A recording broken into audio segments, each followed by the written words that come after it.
Bonjour à tous. Nous apprécions votre présence dans ce service. Et comme un message, nous continuons notre message au sujet du royaume de Dieu. Nous lirons donc dans l'Évangile selon saint Matthieu, chapitre 13, versets 47 à 50. Évangile selon saint Matthieu, chapitre 13, versets 47 à 50. Si vous avez trouvé, puis-je vous demander de bien vouloir vous lever. Nous allons lire cette parabole, Matthieu 13, 47 à 50. Si vous voulez bien vous lever pour la lecture. Nous lisons ensemble.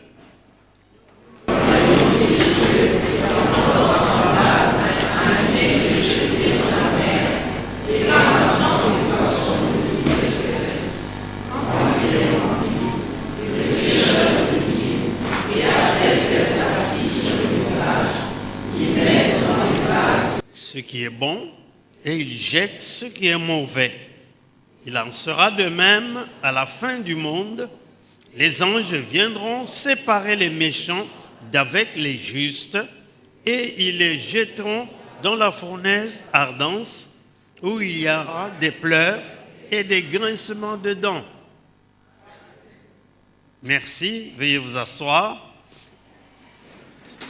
Cette année est une année spéciale que nous avons décrétée, l'année du royaume de Dieu. Et c'est pour cette raison nous y allons lentement pour découvrir tout ce que le Seigneur Jésus a dit au sujet du royaume de Dieu. Ici, au verset 47, il nous parle au sujet du filet jeté dans la mer, que c'est cela à quoi ressemble le royaume de Dieu. En fait, le royaume de Dieu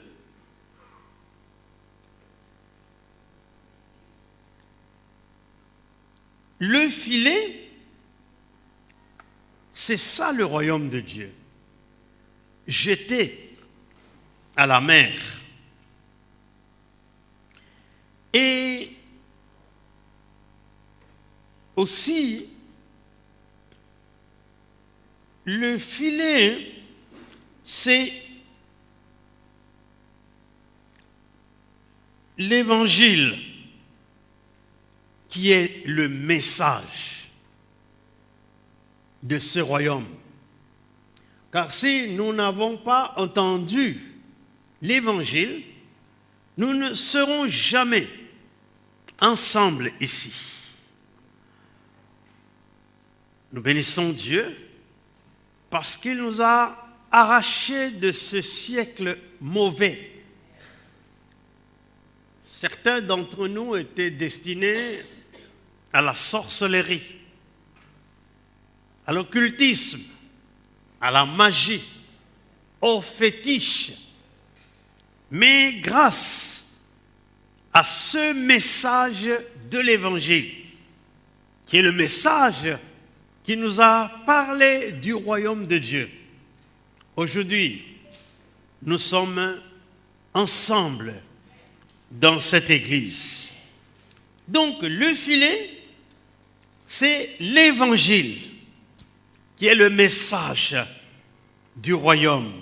La mer, c'est le monde dans toute la profondeur de ses ténèbres et obscurités. C'est aussi le monde dans tous ses inconnus.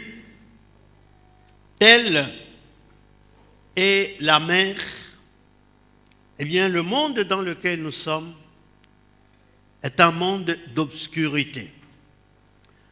C'est un monde dans tous ces inconnus.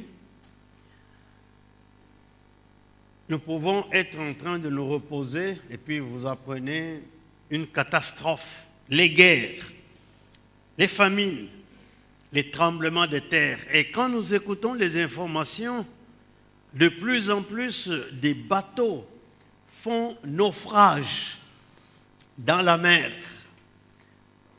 pour les immigrants qui quittent des pays et des zones instables où règne la famine et qui veulent se réfugier sur d'autres terres où il y a, selon eux, le bonheur de vivre. C'est vraiment dommage qu'un si beau projet aboutisse à cette catastrophe de la mort. Le monde, ainsi que ces inconnus, si ces gens qui se hasardent à prendre le bateau pour immigrer savaient qu'ils allaient trouver la mort, ils ne seraient jamais engagés dans ce périple-là. Le pécheur représente le Seigneur Jésus avec ceux qui le suivent. Les pécheurs, c'est toi, c'est moi, c'est tous ceux qui invoquent le Seigneur d'une foi sincère. Tout à l'heure, je vous expliquerai comment le Seigneur les qualifie, les forme, et il en fait des pécheurs d'hommes.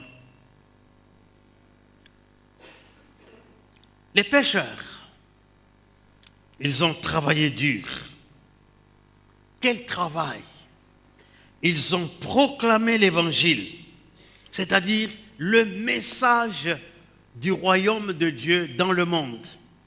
Est-ce que, par hasard, vous vous trouvez sur la liste de ces pécheurs, de ces travailleurs, inlassablement, qui continuent à gagner, remplir le filet du Seigneur? Et c'est ça, le but de Dieu pour toi. Pourquoi tu as été sauvé? Non pas pour continuer à faire des prières égoïstes pour tes besoins, pas seulement pour que tu cherches tes bénédictions, mais c'est pour que tu sois le pécheur que le Seigneur va former. 1974, lorsque j'ai quitté le Sénégal, je suis arrivé à Kinshasa, j'étais malade, condamné à mourir par la médecine. Et je suis allé à la paroisse du campus de Kinshasa. Et là, j'ai commencé à dire à l'aumônier de cette paroisse combien je regrettais, combien je n'ai plus de témoignages, comment je vais gagner les gens au Seigneur. Il m'a regardé, il m'a répondu, ceux qui gagnent les âmes, ce n'est pas ton témoignage, c'est le message de l'évangile. Dieu t'a qualifié dans toutes les souffrances que tu as endurées pour que tu continues à pécher les âmes. Alléluia. Et avant d'aller à Kinshasa, j'étais au Mali, à Bamako. Et j'ai vécu 2 semaines chez un pasteur bien connu à l'époque de l'église protestante de Bamako.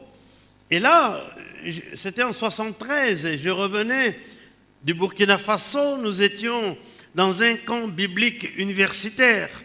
Il m'a vu, il m'a dit, non, toi tu avais animé ma campagne à Dakar quand j'étais là, est-ce que tu peux rester avec moi 2 semaines? Bien sûr, j'étais en vacances, j'ai accepté. Je suis resté avec lui. Je l'ai accompagné partout. J'ai été jusqu'à assister à quelques enterrements de ses fidèles. Et le soir, à la maison, Je lui dis, pasteur, j'ai des angoisses. Qu'est-ce qu'il y a? Je dis, les angoisses que j'éprouve, c'est que je ne crois pas que je vais terminer les études. Je suis malade. Je dois rentrer dans mon pays sans diplôme. Et selon ce que me disent les médecins, je suis condamné à mourir. Et à cet âge, j'avais en ce moment-là 22 ans. À cet âge, je vais mourir, c'est triste. Il m'a dit, mon cher frère, réjouis-toi. Tu es arrivé, toi au moins, à l'université. Moi, je n'ai fait que les études primaires. Et aujourd'hui, je tiens des conférences parmi les grands théologiens de l'Afrique. Et quand je finis la conférence, ils viennent me dire, pasteur, vous avez été formé à quelle faculté de théologie? Je leur réponds, à la faculté du Saint-Esprit. Toi, tu es universitaire, tu as fait les études universitaires.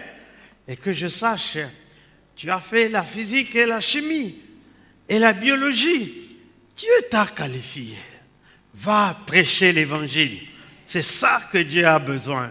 Dieu, ce n'est pas ton diplôme qui va te qualifier. C'est ta relation avec Dieu. Nous sommes les pécheurs parce que nous travaillons ensemble avec le constructeur, avec le Seigneur. Ce que Dieu a besoin pour ta vie, ce n'est pas un témoignage mirobolant, c'est le message.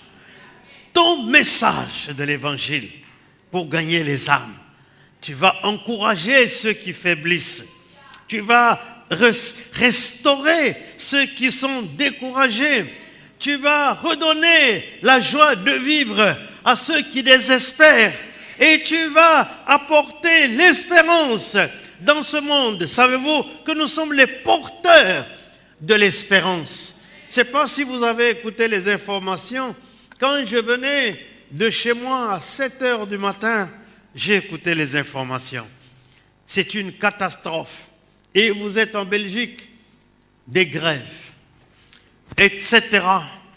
Et le monsieur qui donnait la météo a commencé par dire « Je n'ai pas de bonnes nouvelles parce qu'aujourd'hui il va pleuvoir et la tempête va continuer encore et des inondations. Aujourd'hui je n'ai pas de bonnes nouvelles. Probablement mercredi il fera beau. Un petit peu beau, seulement à l'est de la Belgique. » Alors je dis, mais nous sommes dans le centre. Donc on n'a pas de bonnes nouvelles. Mais vous savez que là où Jésus agit, le soleil est toujours brillant. Même la tempête, Dieu peut calmer la tempête avec la voix de la parole de Dieu.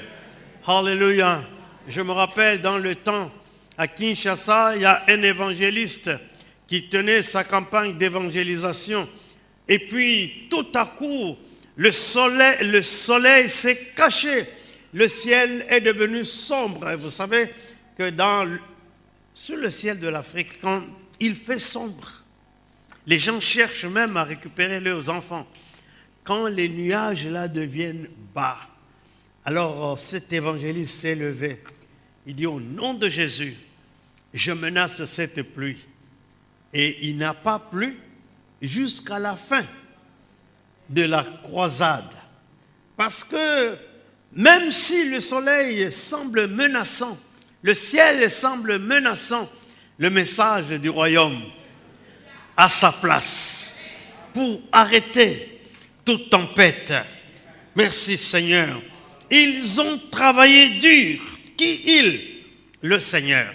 Dimanche passé, non, avant le dimanche passé, nous avons parlé de comment lui, il a souffert dans son corps pour faire de nous des perles, perles précieuses. Alléluia. Mais aujourd'hui, nous voulons comprendre qu'il a travaillé dur. Non seulement lui, tous ceux qui proclament l'évangile. Si ton évangile, c'est un travail facile, alors détrompe-toi. Pierre dit à Jésus, quand le Seigneur lui dit, éloigne ton bateau, ta barque, et jetez les filets pour pêcher. Pierre donne des excuses, il dit, Seigneur, je m'excuse, je suis un grand pêcheur, c'est ça mon métier. Nous avons pêché toute la nuit et nous n'avons pas attrapé de poisson. La pêche, tu peux travailler toute la nuit et tu n'attrapes pas un seul poisson. Il y a des gens qui vivent dans des contrées où on pêche, n'est-ce pas? Chez moi, dans mon village, on ne pêche presque pas. Parce qu'il n'y a que des petites marées, nous allons la journée pour attraper des petits poissons. Mais la pêche, la vraie pêche, c'est dur. C'est un travail dur.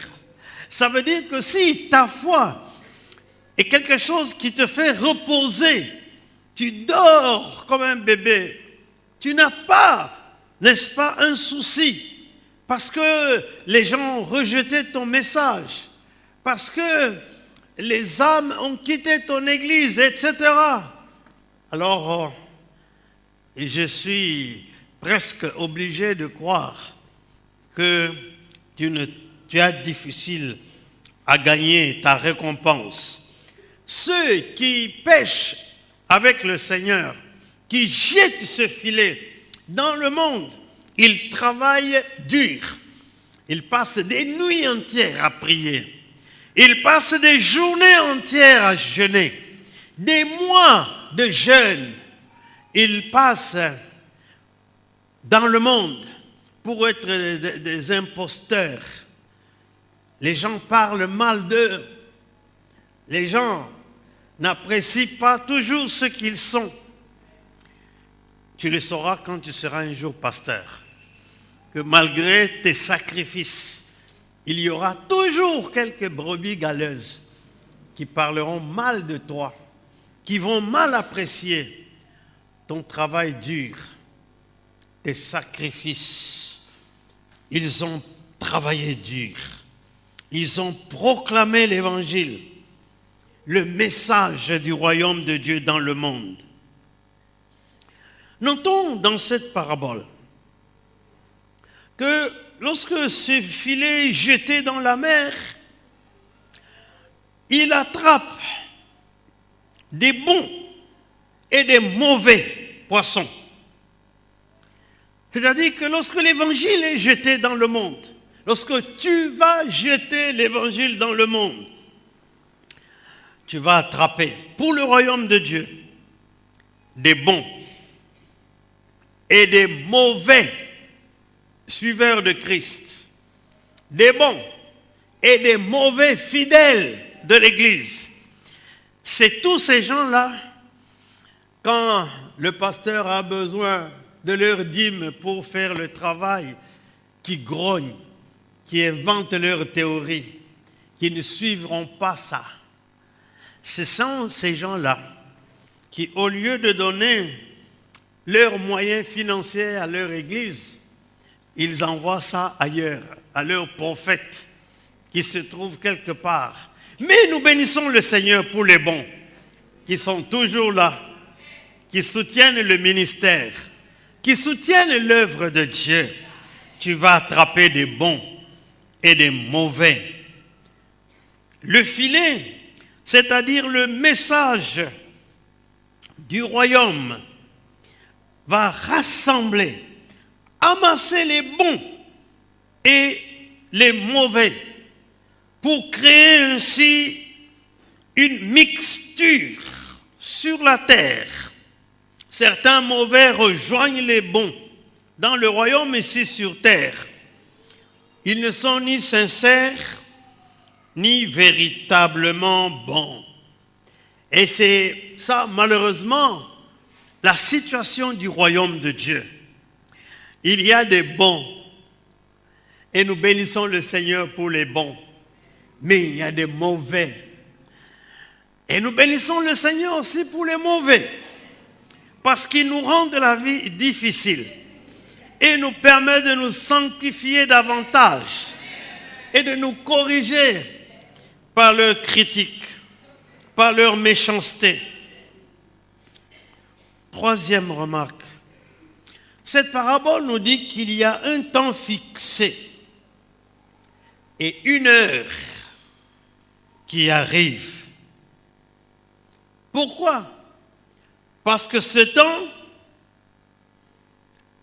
le filet sera sorti de l'eau.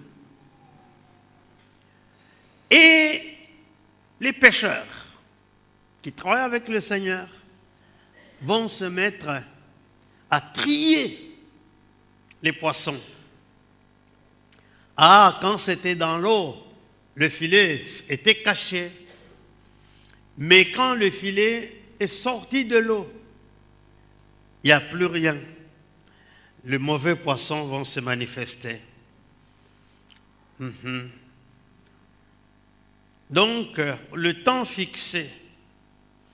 La deuxième chose ici, c'est que non seulement il y a une heure fixée où le filet sera sorti du poisson, c'est-à-dire où il y aura une évaluation qualitative et quantitative du message.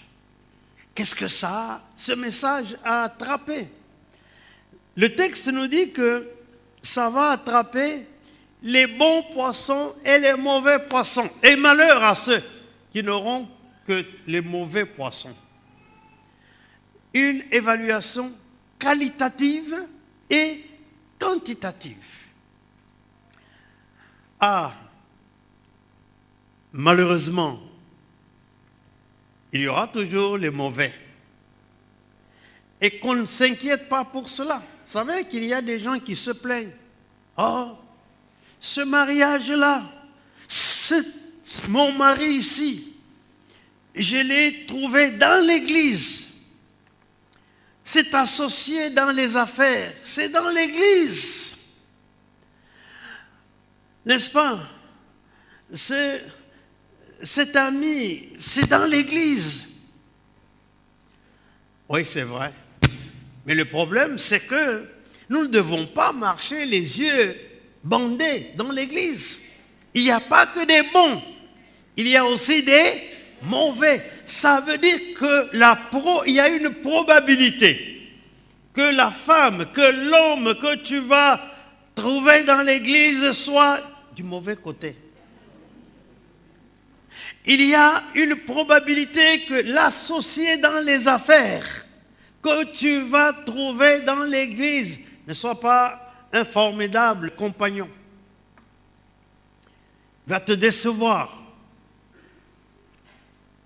Ah, maintenant même dans l'église, je ne peux plus faire confiance à personne. Non, ne dis pas ça. C'est tes choix qui sont mauvais. Malheureusement, tu ne tombes que sur les mauvais. Mais on dit les semblables s'attirent. Alors si tu ne tombes que sur des mauvais, c'est qu'il y a beaucoup de probabilités que toi-même aussi tu sois.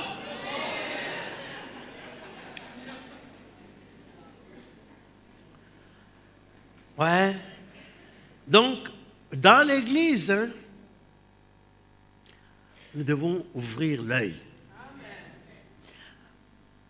Je crois que à Kinshasa, j'ai assisté à des réunions dans les groupes de prière avant de venir ici, où le responsable, je crois qu'il devait être du Bas-Congo, et il disait quelque chose qu'on dit dans les Kinzonzi, dans les rassemblements des Bas-Congo. Fungula meso. Ah, ouvre les yeux. Mais il disait cela quand il veut voler l'argent. Il avait les yeux ouverts. Dans l'église, nous devons ouvrir l'œil. Que tu te maries, que tu aies des amitiés, que tu veux engager quelqu'un comme chrétien à ton travail.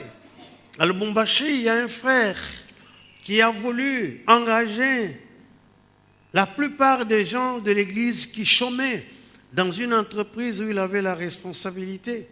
À la fin, il était déçu. Un jour, il m'a trouvé, j'étais en train d'écrire.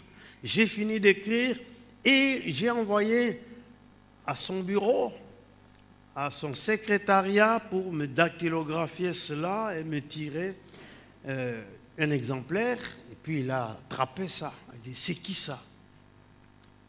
Et la secrétaire lui a dit, mais c'est le frère Intel. Dites-lui de venir. Je suis arrivé, il me dit, frère, je commençais à me décourager. J'ai dit, tous ces gens que j'ai recrutés sont tous des mauvais. Mais voilà, je tombe sur le travail que tu as fait. Je réalise qu'il y a des gens qui travaillent bien. Oui, c'est vrai, on doit ouvrir l'œil. On a proclamé l'évangile, mais le filet n'a pas de yeux. C'est-à-dire que le message de l'évangile, ce n'est pas le message qui va te choisir. Il frappe sur toi. Et toi, tu décides de suivre le message, de t'allier avec le message de l'évangile. Il disait que certains mauvais rejoignent les bons dans le royaume, ici sur terre, c'est-à-dire dans l'Église. Pourquoi? Eh bien, parce qu'ils ont entendu le message comme toi, comme les bons. Troisième remarque. Je disais qu'il y avait un temps fixé,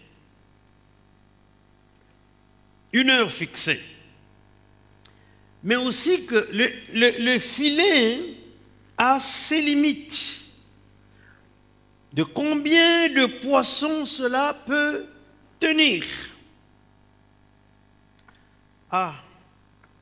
Oui, c'est vrai. Parmi les pêcheurs, il y a les mailles, n'est-ce pas, des filets. Les petites mailles pour attraper tout, les gros mailles pour attraper les gros poissons, etc. Ça veut dire que si tu prêches, il n'est pas dit que tu vas attraper un grand monde.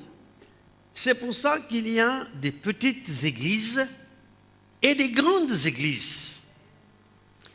Simplement parce que le prédicateur, c'est lui qui a le filet, l'évangile, sa façon de prêcher. Vous savez, quand j'enseignais au MIP, je continue à enseigner toujours, je crois que je vais y revenir encore. Je disais qu'on a trouvé quelqu'un avec une petite église. On lui dit, mais pourquoi tu as une si petite église? Il dit, frère, c'est parce que j'enseigne la parole de Dieu. Et les gens n'aiment pas écouter la parole de Dieu. On trouve quelqu'un d'autre avec une grande église. Comment se fait-il que tu as une grande église, frère? C'est parce que j'enseigne la parole de Dieu. Et les gens aiment écouter la parole de Dieu. C'est-à-dire qu'il ne nous est pas donné à tous, d'avoir une grande mesure. Parce que le filet a ses limites. Le message que nous lançons, pour certains, quand il gagne 2 personnes, il doit être content. Parce que c'est ça l'émail de ton filet. Ça veut dire qu'il y a beaucoup de poissons qui passent. Mais sois heureux déjà parce que tu as 1 ou 2 ou 3 ou 10 poissons. Mais c'est quand tu n'as rien que c'est inquiétant.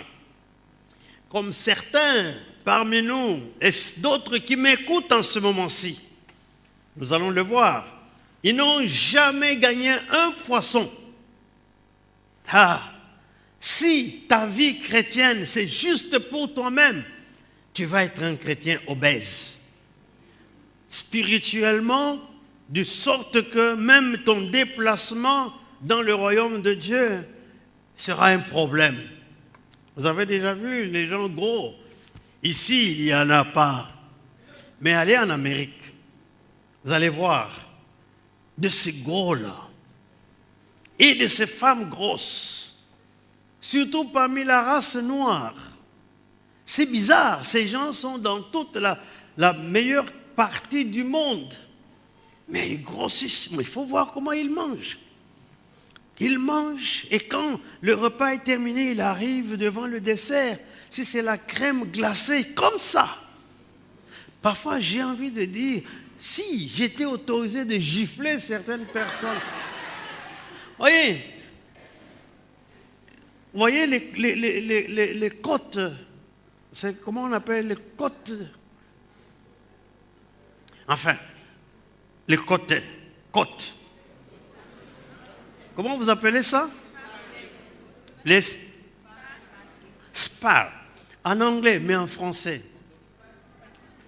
Les ribs, là.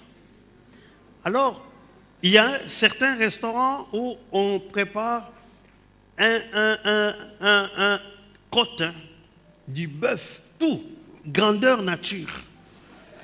Alors, tu vas trouver ces gros Américains, là, avec des côtes, on dirait que c'est il y a une histoire là, l'harmonica qu'ils jouent. Vous savez, beaucoup d'entre eux sont pas très utiles dans la société. Et dans l'Église, nous avons très peu de gens qui sont souples, qui sont nourris et qui profitent de la force spirituelle que leur donne la nourriture spirituelle pour jeter leur filet. Sinon, beaucoup sont des obèses spirituels, ils sont là, ils ne savent même pas prier. Quand ils disent simplement notre Père, ils commencent à ronfler.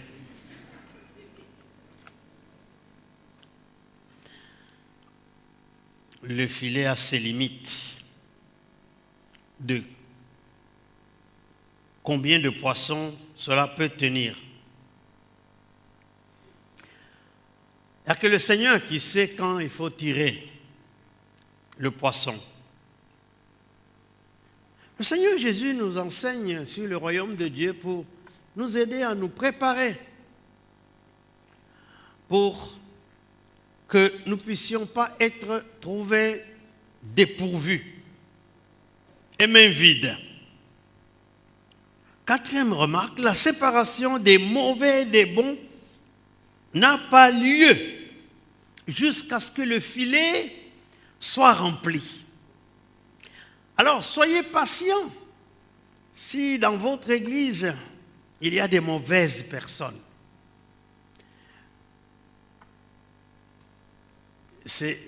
dans certaines églises, ils chassent les gens. Dans le temps, j'ai chassé aussi. Je ne le fais plus maintenant, parce que ce n'est pas encore le moment. On va laisser les bons évoluer. C'est le Seigneur qui connaît le temps. Quand il va le faire, le Seigneur seul a le pouvoir et la sagesse d'exécuter ce jugement en jetant loin du royaume les mauvais. Ah, c'est triste. C'est pourquoi Paul dit, je traite durement mon corps afin de l'assujettir pour que je ne sois pas rejeté après avoir prêché aux autres. Parce que les mauvais seront jetés hors du royaume.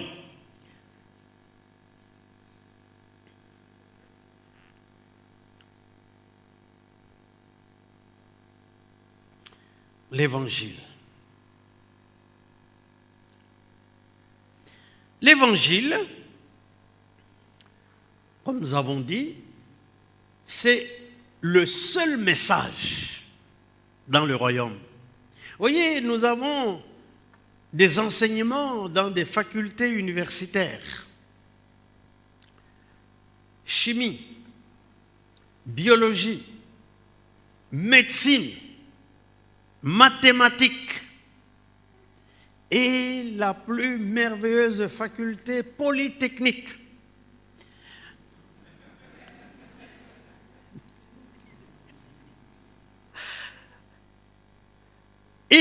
la théologie.